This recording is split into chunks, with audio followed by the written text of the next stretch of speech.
Chapter 1. The Oath of a Lonely Lord. The countryside of Winthorpe was alive with autumn. The air smelled of wood smoke and damp earth. The hills rolled in golden waves of barley ready for harvest, and the distant forests flamed with the crimson and gold of dying leaves. Farmers bent their backs to the land, singing rough songs as their scythes cut through the stalks, while women gathered apples in woven baskets, their laughter carrying on the wind. Life was hard, but it was honest, and for the peasants of the valley it was enough. But far above the bustle of village life, upon the hill of black granite, there stood a fortress of shadow, Blackthorn Keep. Its towers were tall and narrow, its stones dark with centuries of weather, and its banners, bearing the raven sigil of House Ravenswood, snapped in the sharp wind. To the villagers below, it was a place both feared and revered, for within its walls lived their lord. They spoke of him in whispers, a man still in his prime, yet already touched by tragedy. He was respected for his fairness, admired for his skill in battle, but loved by few. For though he had once been known as a man of wit and laughter, all such warmth had withered the night fate tore away his bride. It had been 6 years since that storm-lashed evening when Lady Eleanor's carriage overturned in the ravine. 6 years since the candles of Blackthorn's chapel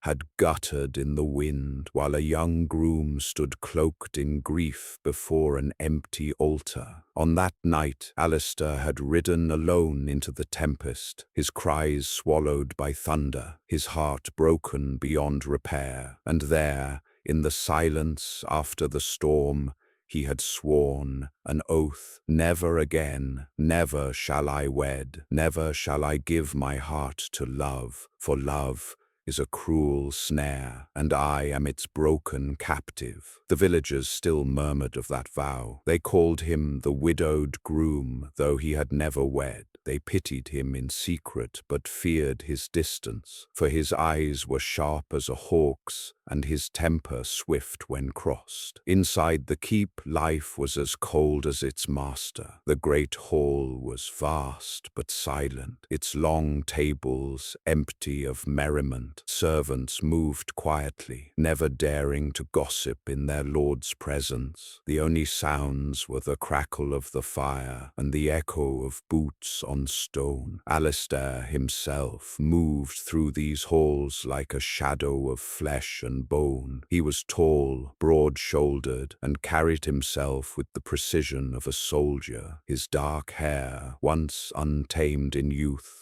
was now kept neatly trimmed, and his face bore the lines of a man who had seen both war and sorrow. His eyes were what most remembered, piercing, unyielding, and unreadable. That evening he stood before the keep's high window, looking down upon the valley. Torches flickered in the village below as peasants returned from the fields. He watched them scatter like ants, each to their modest cottages, and wondered, as he often did, what it would feel like to live with such simplicity, free of the burdens of title and memory. His steward, Sir Geoffrey, approached with the day's accounts. "The harvest is strong, my lord. The tithe will see us through winter." Alistair nodded once, curtly. "Good.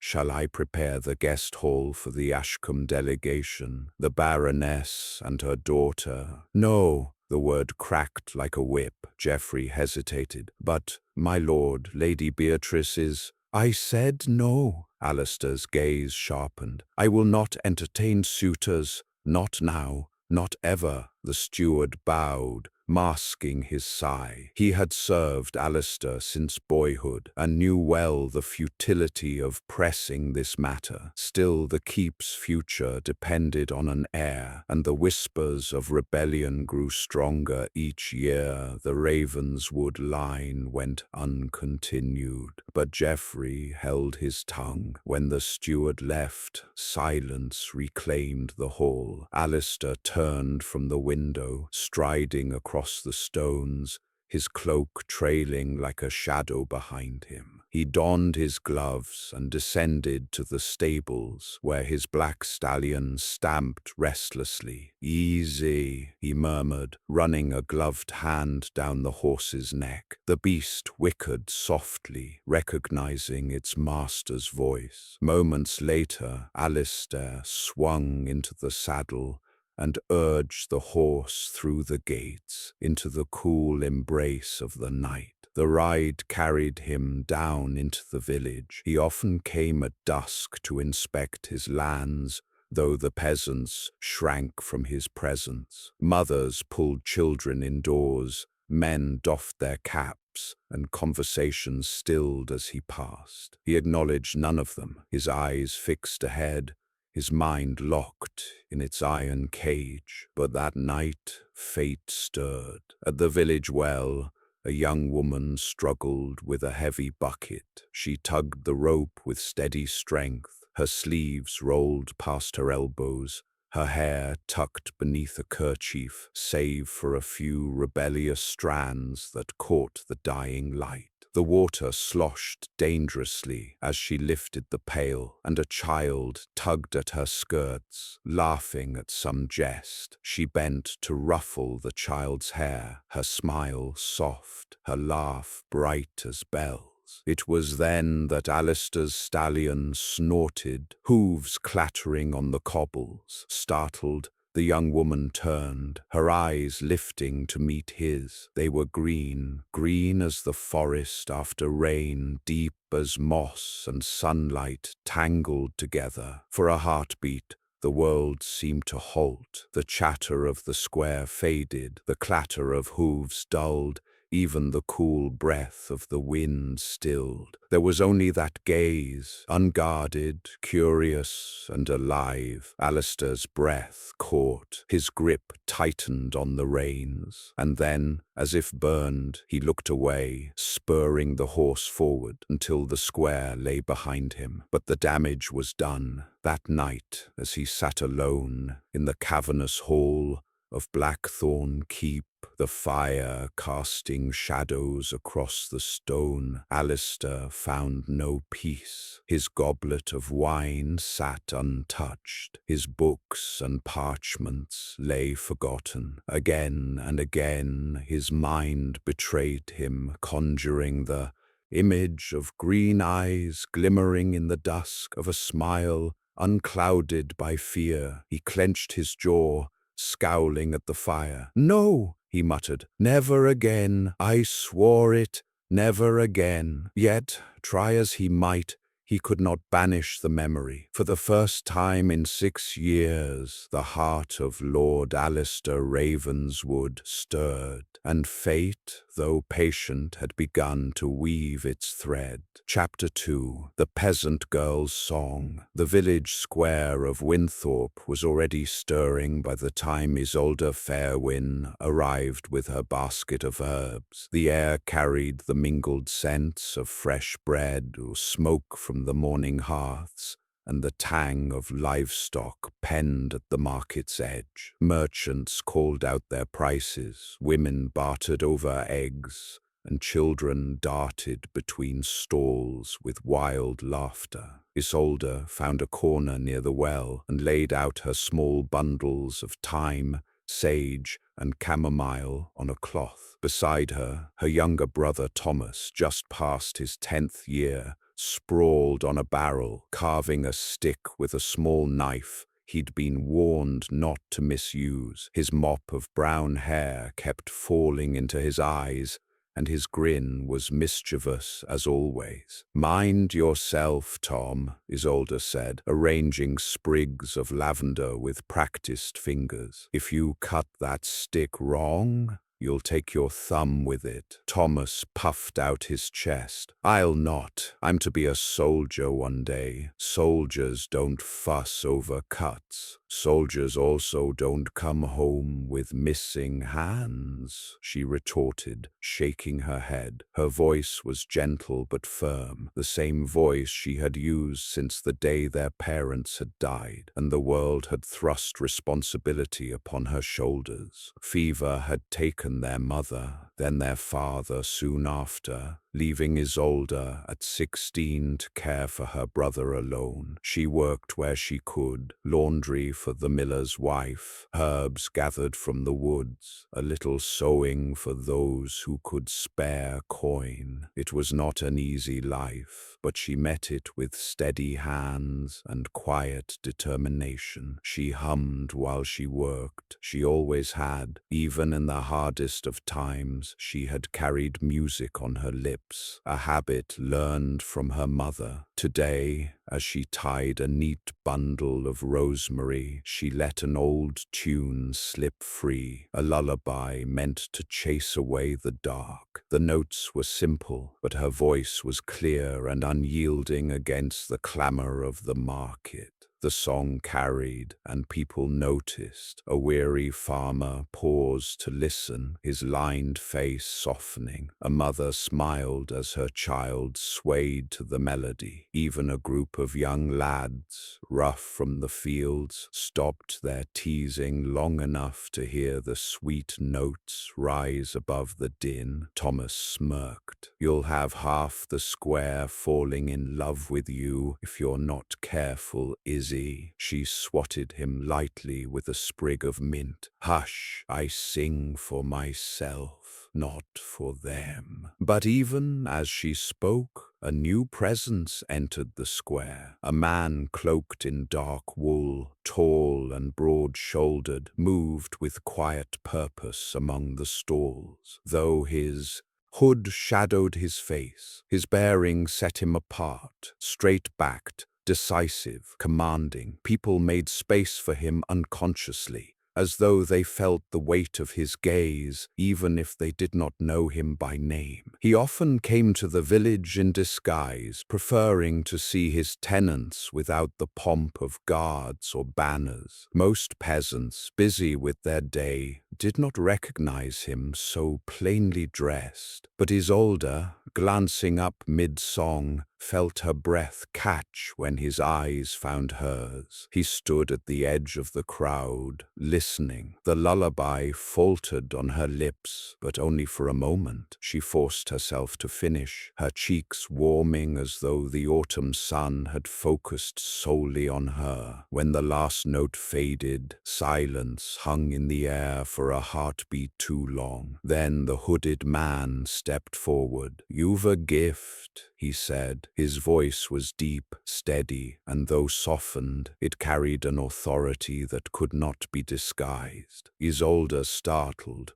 dropping into a curtsy so quickly her basket nearly tipped. "My lord," she began, recognizing him instantly, now that she heard him speak. "Do not bow," he interrupted, his tone sharper than intended. His gaze softened a fraction. "I was merely passing." She straightened slowly, clutching her apron with nervous fingers. Few common folk ever spoke directly to the Lord of Blackthorn. He was a figure glimpsed from afar, a presence felt more than known. To have him standing before her now, speaking to her as though she were his equal, unsettled her more than she wished to admit. "The song?" he said after a pause. "Where did you learn it?" Isolde hesitated. Why would a man like him care for such a thing? But his eyes held no mockery, only a strange, quiet curiosity. "My mother sang it," she answered softly, "on nights when the wind howled through the rafters and we were frightened. She said it kept the dark away." For a long moment he regarded her. Then he inclined his head,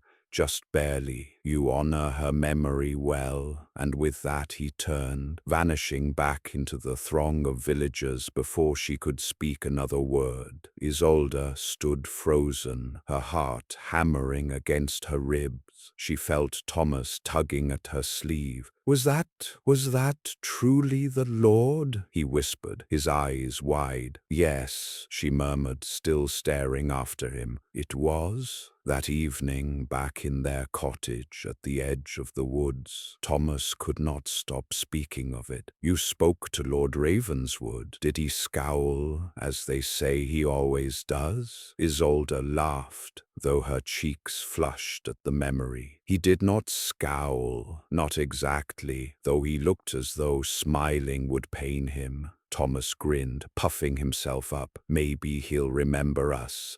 Maybe he'll make me his squire." "Or maybe," she replied, smoothing his hair, "he will forget us by morning, as lords often do." Yet even as she spoke, she knew it was not true, not for her. Long after Thomas slept, Isolde sat by the fire, staring into the embers. She told herself the meeting meant nothing, a passing word, a chance encounter, and yet she could not shake the memory of his gaze. For all his sternness, there had been something in his eyes, something weary, something searching. She wrapped her shawl tighter around her shoulders, whispering to herself, "He is a lord, and I am nothing." But deep in her chest, a spark she could not name had been kindled, and somewhere in the high, cold halls of Blackthorn Keep, another heart, long frozen by grief, stirred with restless unease. Chapter 3. Whispers and Warnings. The days after the harvest fair carried a strange heaviness in the village of Winthorpe. To most, life went on as usual. The blacksmith's hammer rang out from dawn, the baker's ovens filled the air with the scent of bread, and children trailed their mothers through the narrow lanes. Yet for Isolde Fairwin, nothing seemed as it had before. She tried to convince herself that her encounter with Lord Ravenswood was but a fleeting moment, destined to fade like so many others, but his voice haunted her still, echoing in her mind as she worked. "You honor her memory well." The words had been simple, yet they had struck her deeper than she wished to admit. By the fourth day, her restlessness had not gone unnoticed. "You've been staring off like a lovesick goose all morning," her neighbor, Mistress Holt, remarked tartly as they beat linen at the stream together. Mistress Holt was a stout woman with sharp eyes and a sharper tongue. She had taken a liking to Isolde since her parents' passing, though her kindness was often buried beneath gruff words. "I'm not lovesick," Isolde protested, flushing as she struck the wet fabric against the stone. Mistress Holt sniffed. "Don't play coy, girl. I saw him in the square that day, Lord Ravenswood himself, speaking to you as if you were some fine lady. Mark me, such things lead nowhere good." Isolde frowned, keeping her eyes on the cloth. "He spoke only of a song, nothing more." "Nothing more?" Mistress Holt clucked her tongue. "Do you know what they call him? The widowed groom? Lost his bride before she even reached the altar. Since then, no woman's hand has warmed his. They say he swore an oath before God never to wed. And men like that, men bound up in grief, are dangerous, child. Best you forget his words." Isolde tried to smile, though unease stirred in her chest. "I have no reason to think of him at all." Mistress Holt gave her a look that saw straight through her. "And yet you do." That evening, when Isolde returned home, she found Thomas practicing sword strokes with a stick in front of their cottage. He lunged at an imaginary foe, his expression fierce. "Look!" he cried, nearly tripping over his own feet. "I'm Lord Ravenswood, striking down enemies in battle." Isolde caught the stick mid-swing, laughing despite herself. "You'll be striking your own skull if you're not careful. But he's a hero, is he? Thomas insisted, pulling free. The lads say he fought in the Northern Wars. They say he slew 12 men in one charge. And he's our lord.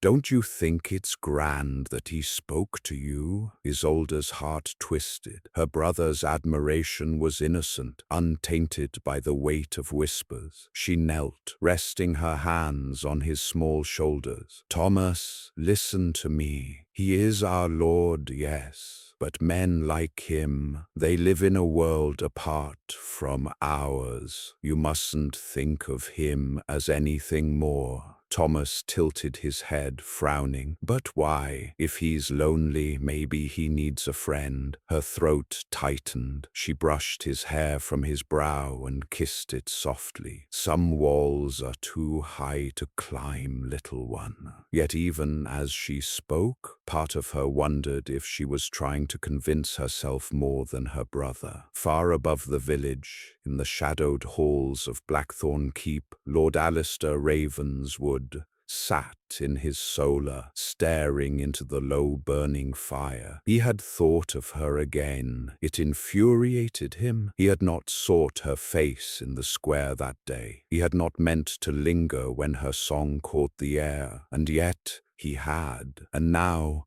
each night, as silence wrapped itself around the stone keep, he found himself remembering not her dress, nor her station, nor even her words, but her eyes, green, unflinching, alive, eyes that had looked at him not as a lord, but as a man. He rose abruptly, pacing before the hearth. "Fool," he muttered, "you swore the oath. You bound yourself in it." A knock came at the door. "Enter," he barked. It was Sir Geoffrey, his steward, a man older than Alistair, whose loyalty had carried the keep through war and peace alike. Geoffrey's keen eyes missed little, and Alistair knew at once that his unrest had not gone unnoticed. "My lord," Geoffrey said cautiously, "there are whispers in the village that you spoke with a girl at the fair." Alistair's jaw tightened. "A girl sang. I listened.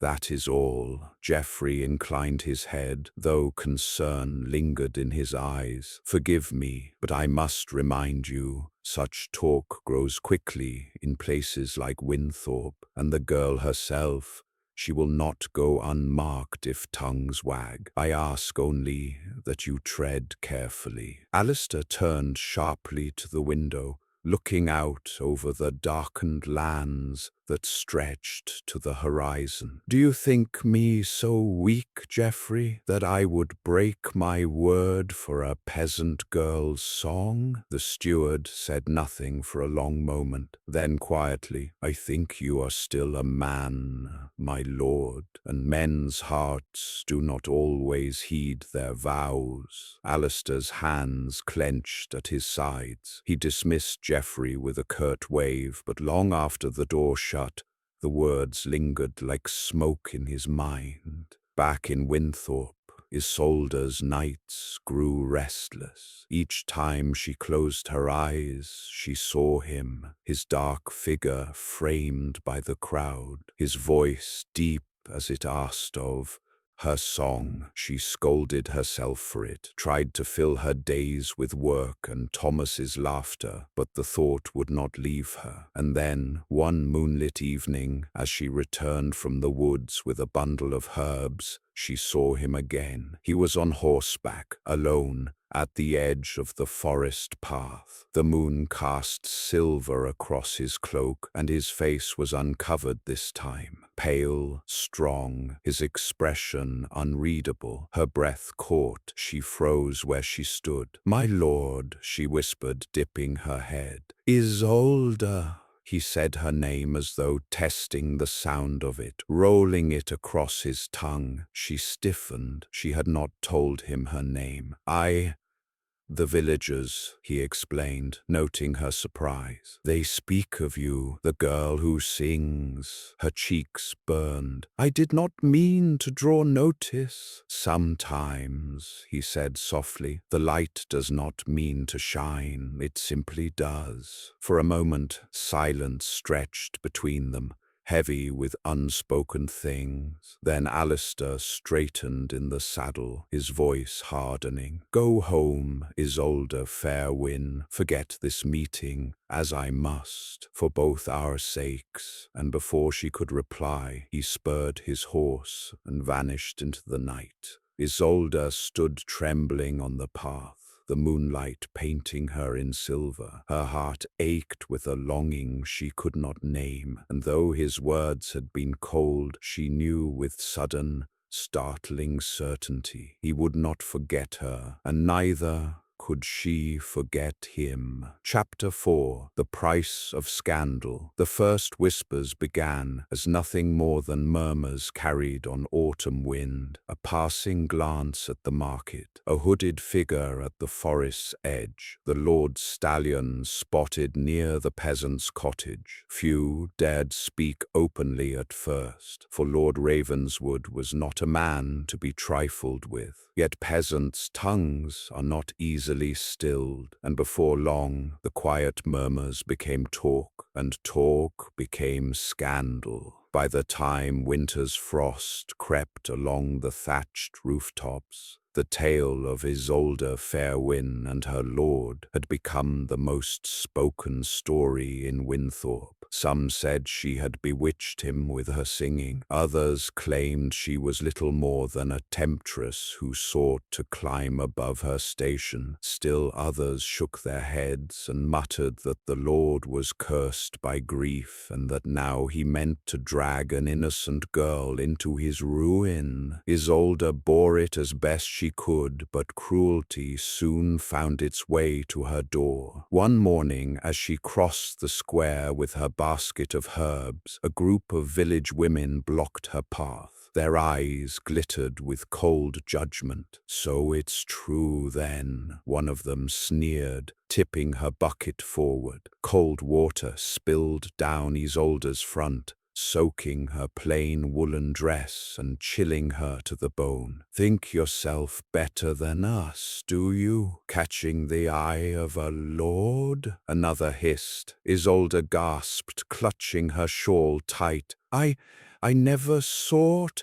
"Lies!" a third spat. "You'll bring shame upon us all if you anger Lady Beatrice. Best you remember your place, girl." The women turned away, their laughter sharp as icicles. Isolde stood trembling, her cheeks burning, the cold sinking into her bones. Later that day, even Thomas felt the sting. Boys in the lane jeered at him, calling him lord's brat and peasant's crow. He came home with a split lip, fighting back tears though his bravado held. "I don't care what they say," he told his sister fiercely, though his eyes betrayed his hurt. "You're not what they call you, Izzy. You're the best of all of them." She held him close, hiding her own tears in his hair. "It doesn't matter what they say," she whispered, "only that we endure." But each night, as she sat by the fire, her heart ached with doubt. Was she selfish to have allowed his gaze to linger, to have let hope bloom where it should never have taken root? Meanwhile, at Blackthorn Keep, the whispers reached noble ears as well. It was at the Yuletide feast, when the great hall blazed with torches and the tables sagged with roasted boar and honeyed wine, that Lady Beatrice struck her blow. She was a woman of high birth, long accustomed to the company of lords, proud, sharp-featured, and draped in silks. She had often hoped to catch Alistair's favour, and now, With jealousy stoking her tongue, she made her move. "Do you mean to shame us all, Lord Ravenswood?" she demanded across the table, her voice silken but edged like steel. "By consorting with a village wench?" The hall went silent. Goblets hovered in midair. Nobles exchanged startled glances. Alistair's head lifted slowly, his dark eyes burning with restrained fury. His voice, when it came, was low but unyielding. "Hold your tongue, my lady." Lady Beatrice arched a brow, savoring the attention. "I only speak what others whisper, my lord. It would grieve me to see your honor so diminished for the sake of a peasant girl's song." The words dripped with disdain. The room waited with bated breath. Alistair's hand tightened around his goblet until his knuckles whitened. At last he set it down with deliberate care. "Speak of her again," he growled, his voice like thunder over stone, "and you will find my patience at its end." No one dared break the silence that followed. Even Lady Beatrice, though her lips curved in a bitter smile, did not press further. But the scandal had been laid bare before all, and there would be no containing it now. That night, unable to bear the torment of rumor and the danger it brought upon Isolde, Alistair did what he had sworn he would not. He sought her out. The storm broke over Winthorpe as he rode, rain lashing at his cloak, lightning cleaving the sky. The path to her cottage was slick with mud, but he pressed onward, the storm within him fiercer than the tempest without. When he reached her door, she opened it with wide eyes, the firelight spilling behind her. Her cheeks flushed at the sight of him, her shawl clutched close. "My lord, we cannot continue," he said hoarsely before she could speak. Rain dripped from his hair, his voice breaking though his face was set in grim lines. "Every glance, every word, it brings danger upon you. Already they turn against you. I will not see you ruined because of me." Her lips parted, trembling. Tears welled in her eyes, though she fought to hold them back. "I know, my lord, I was foolish to hope."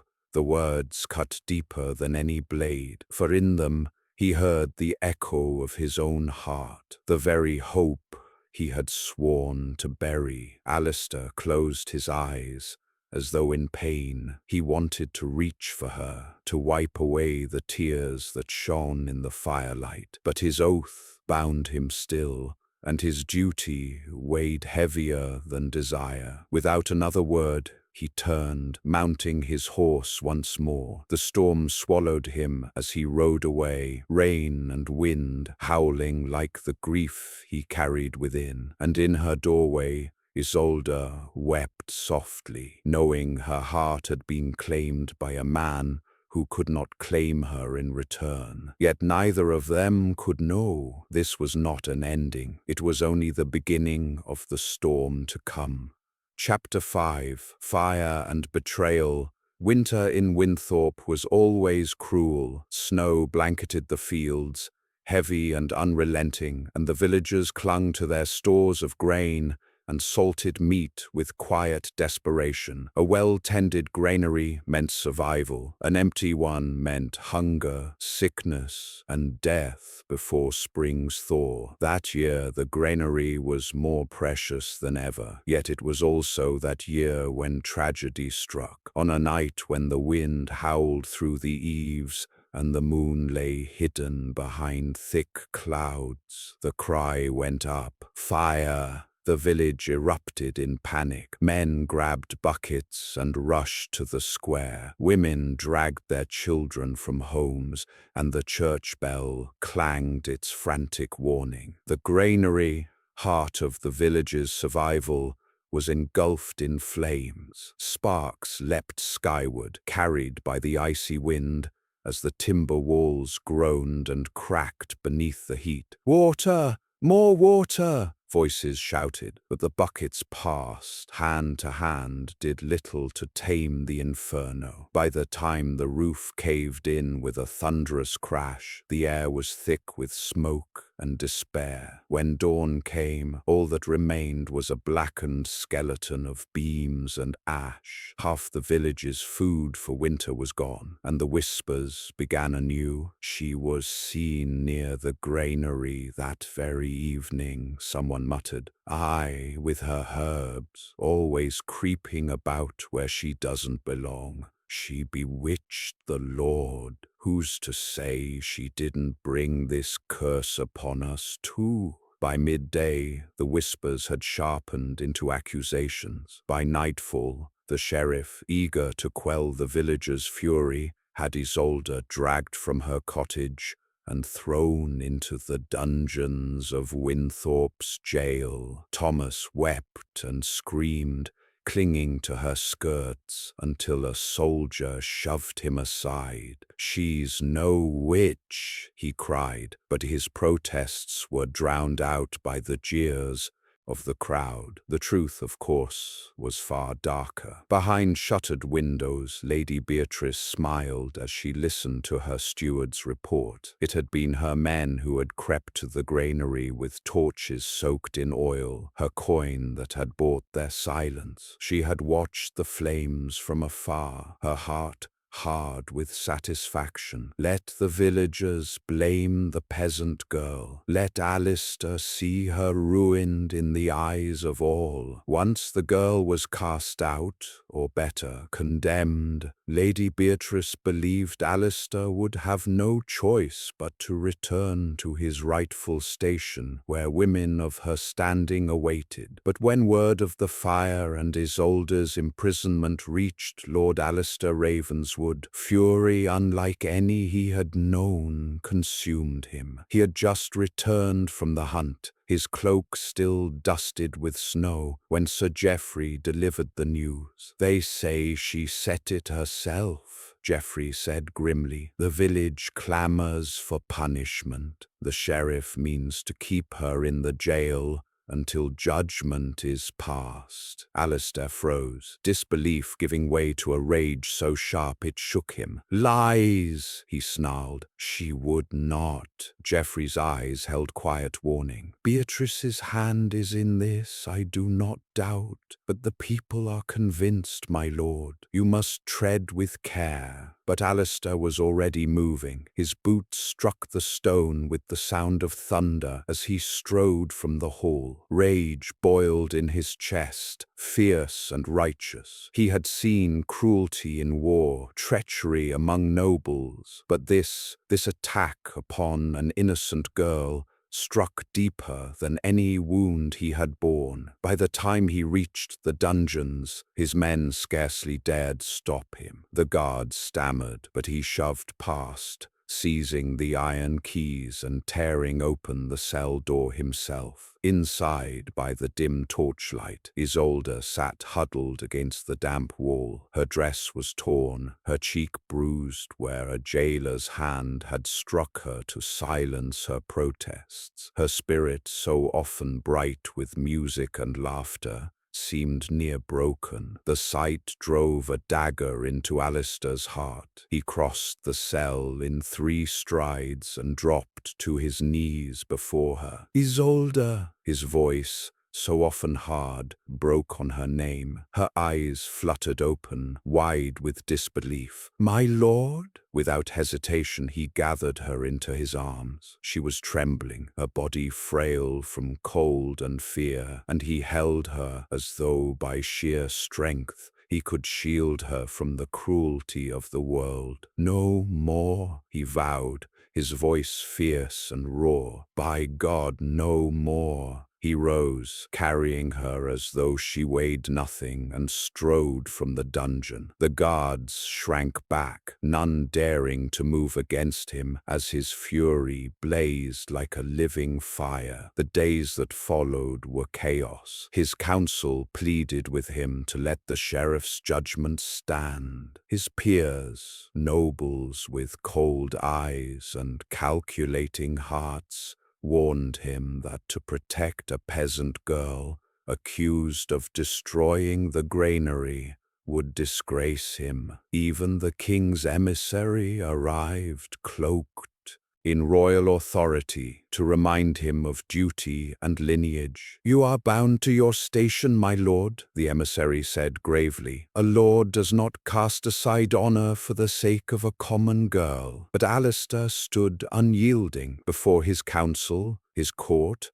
and the emissary himself. He declared his truth at last. "I will not see her condemned for a crime she did not commit. I will not bow to lies and envy. She is mine, and I am hers, and I swear before God and king alike, Isolde Fairwind shall be my wife. Peasant blood be damned." The hall gasped. Nobles shifted in outrage, whispering furiously. The emissary paled, knowing such defiance could not be ignored, and Lady Beatrice, standing among them, spat with rage. Her schemes had unraveled, her pride cut to ribbons. Her voice shrieked above the tumult. "You will ruin yourself for her. She is nothing, less than nothing." But Alistair Ravenswood turned, his arm wrapped protectively around Isolde, and met her gaze with fire. "You are wrong," he said, his voice like steel. "She is everything." And for the first time in 6 long years,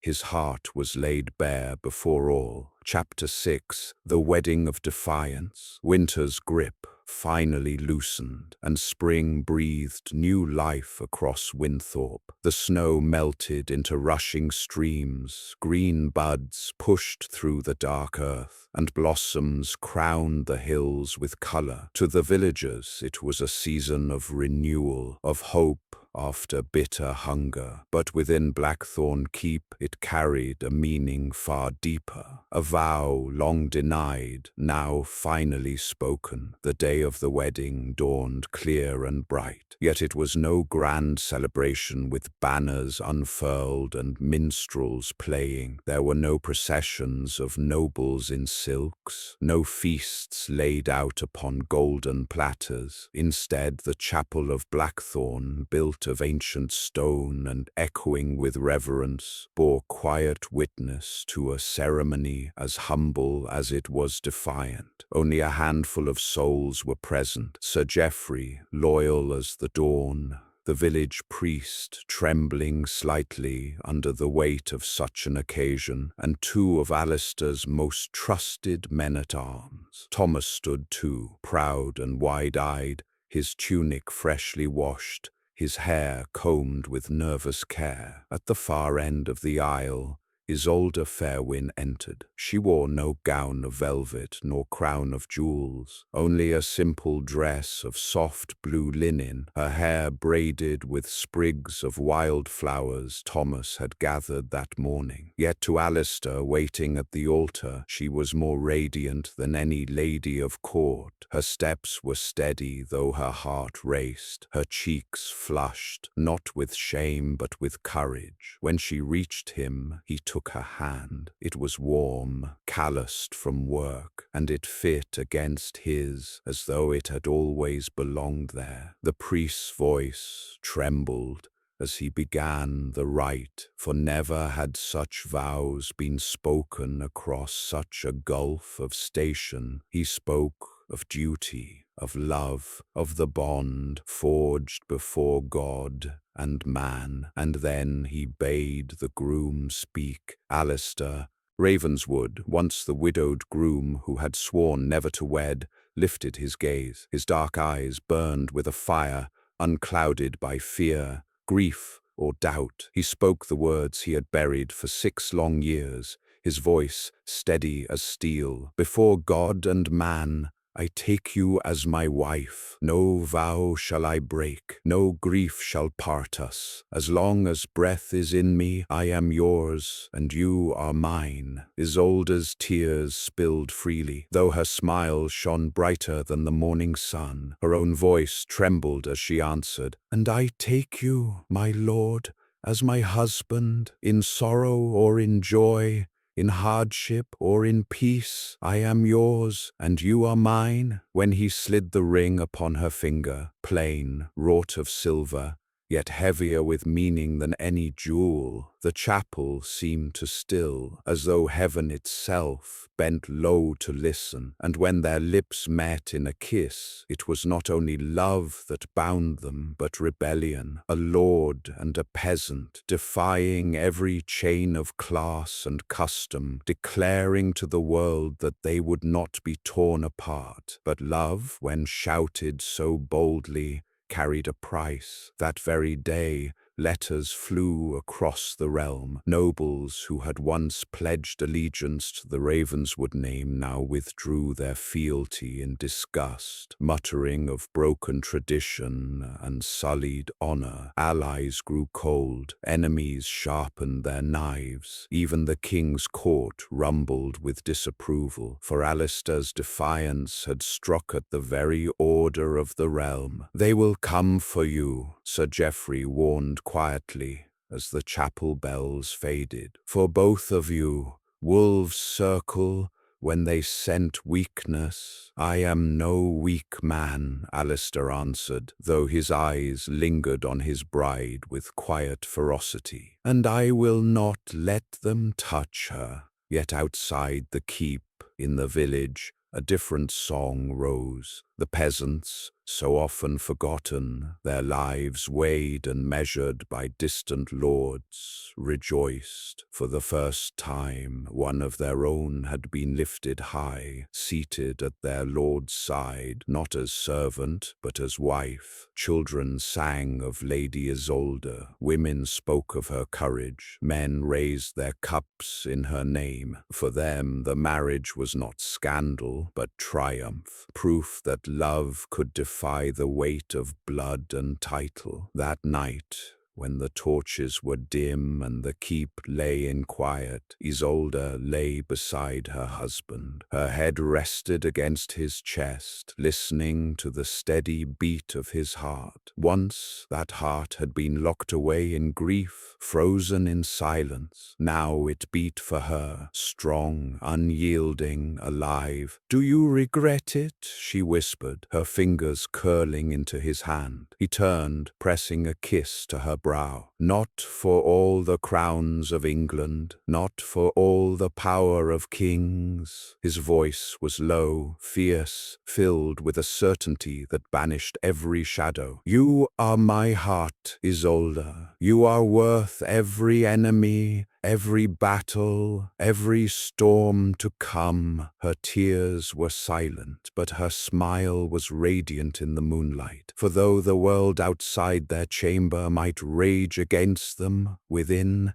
those walls, love reigned sovereign, and for Isolde Fairwin, every hardship seemed worth it, so long as she lay beside the man who had vowed, at last, to love her until the end of his days. Chapter 7. Shadows of War. Happiness, though sweet, proved fleeting. By summer, the peace that had blossomed in Blackthorn Keep was darkened by the shadow of war. Word spread like wildfire across the land. A rival baron, Baron Halford of Greystone, had raised arms, declaring that Lord Alistair Ravenswood had sullied the honour of nobility by wedding a peasant. In the baron's eyes, Alistair's defiance weakened all lords, setting a dangerous precedent. It was not merely insult, it was treason against the order of the realm. Messengers came with grim tidings. Halford's banners marched, his soldiers gathering in numbers too great to ignore. The countryside trembled with rumors of siege, of fields burned and villages plundered. Within the walls of Blackthorn, Alistair called his men to arms. The clang of steel echoed in the courtyards as squires sharpened blades, fletched arrows, and fitted armor. The scent of oil, leather, and sweat filled the air, mingling with the ever-present tension. Alistair stood among them, a commanding figure clad in chain and steel. Yet even as he prepared for war, his heart remained torn, for he had known battle many times before, but never had he gone to war with so much to lose. That night, as torches burned low, and the keep grew quiet, he found Isolde in their chamber. She stood by the window, the moonlight painting her hair silver, her hands clasped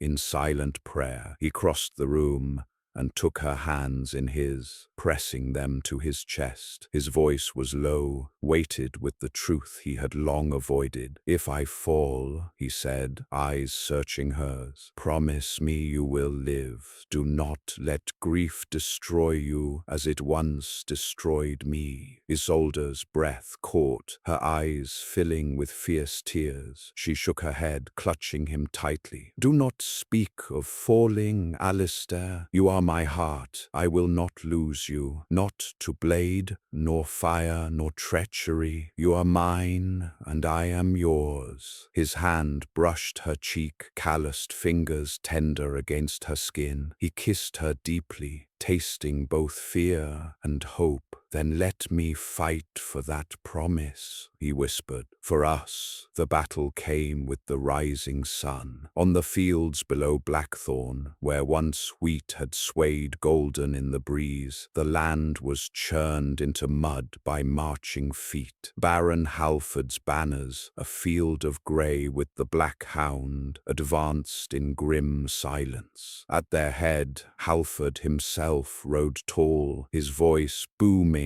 as he called Alistair a traitor to blood and crown. Alistair answered with steel. The clash was thunderous. Arrows darkened the sky. Swords rang against shields, and cries of the wounded filled the air. Smoke rose where fire caught the hedgerows, turning the once fertile fields into a wasteland of ash and blood. Alistair fought with the ferocity of a man who had finally found something worth dying for. His blade carved a path through Halford's men, each strike fueled not by glory nor duty, but by love, the love of a woman who had rekindled his heart. His voice roared commands, steadying his men as they faltered, his presence a banner of defiance amid chaos. Yet the tide nearly broke them. Blackthorn's men, though valiant, were fewer. Again and again they were pressed back, until the earth itself seemed to cry with the weight of battle. At last, Halford himself rode forth, his great sword raised high. "Face me, Ravenswood," he bellowed, and face him Alistair did. Their duel was brutal, steel against steel,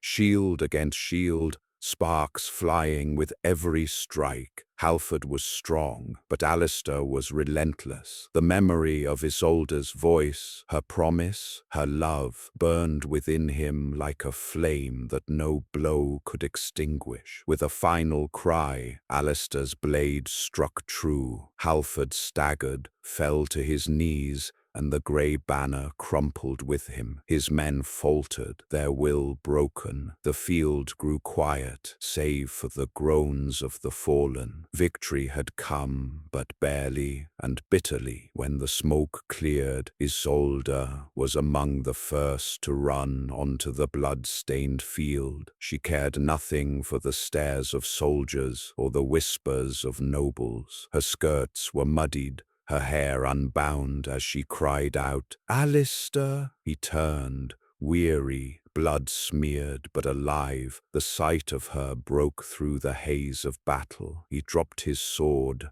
arms opening as she flung herself into them. I thought I had lost you," she sobbed, clinging to him as though she would never let go. He held her fiercely, his lips pressed to her hair, his body trembling with exhaustion and relief. "Never," he rasped, voice raw. "Not while I still draw breath."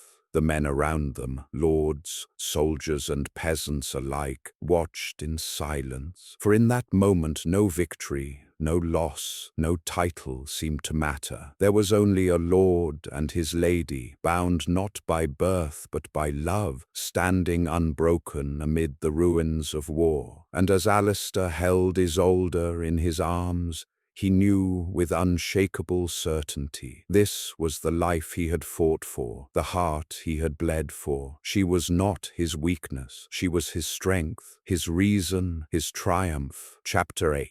A legacy of love. The years rolled onward, as they always do, softening even the sharpest edges of scandal and war. What had once been whispered with venom in noble halls became, in time, spoken with reverence in village squares. Songs rose in taverns of the lord who defied the realm, who chose a peasant girl over ambition and pride, and who fought a baron's army to keep her by his side. Blackthorn Keep, once a fortress steeped in silence and grief, grew into a home of warmth and laughter. Its halls, where once Alistair's footsteps had echoed alone, now rang with the chatter of children racing through corridors, their laughter like bells carried on the wind. The people of Winthorpe, who had once cast suspicious glances upon Isolde, now looked to her as their lady with pride. She walked among them, not with hauteur,